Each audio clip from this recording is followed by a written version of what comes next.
সকালবেলায় আমরা ব্রেকফাস্ট হারলাম একটা আপেল দিয়ে,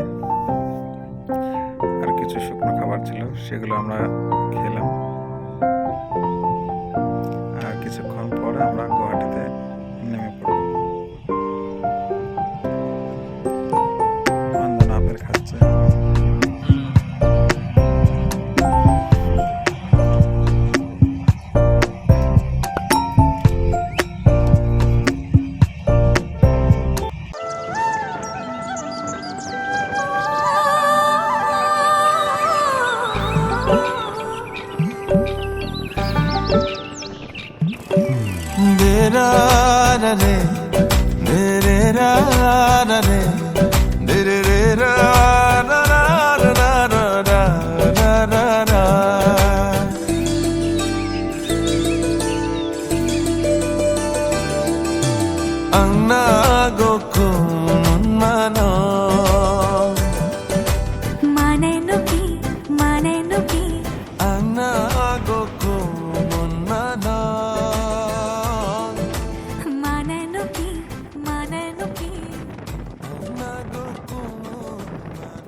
আমরা চলে আসলাম কামাখ্যা গুড়ি স্টেশন, কামাখ্যা জংশন।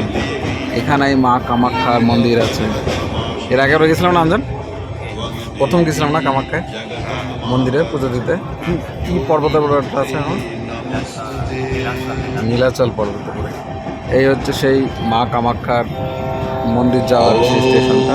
এখান থেকে খুব 10 থেকে 15 মিনিট লাগে। এই হচ্ছে সেই স্টেশন। জয় মা কামাখ্যা। আমরা তো গুয়াহাটিতে নামবো। এই দিকটা ছিল নীলাচল পর্বত।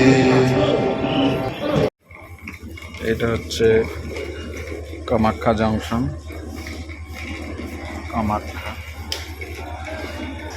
কামাখ্যাতে একটু পা দিই, জয় কামাখ্যা মা। এই হচ্ছে আমাদের ট্রেন, সাইরাং এক্সপ্রেস।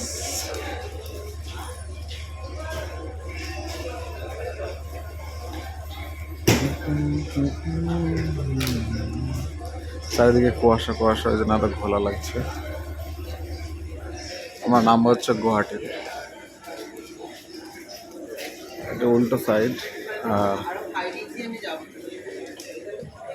সাইডটাতে হচ্ছে মন্দিরটা পড়বে এই দিকটায়, নীলাচল পাহাড়ের দিকে।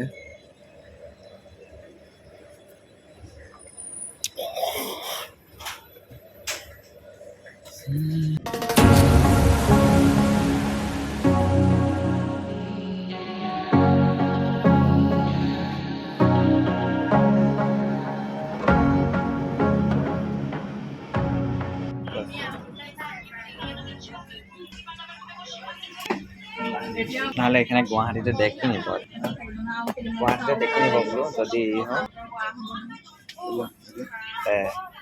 এই যে আমাদের ট্রলি, এই যে গাছপালা, দেখো গুয়াহাটি স্টেশন আসছে।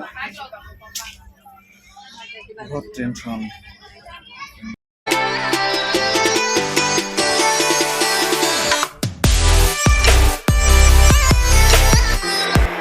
অবশেষে আমরা গুয়াহাটিতে নামলাম। এই গাছপালা লাগেজটাকে খুব অসুবিধার হচ্ছিল। তার সাথে এই যে আমাদের এটা এখন যাবে, এটা ছেলে মেয়েরা। আমাদের ডেস্টিনি হচ্ছে ভজব। আনন্দ।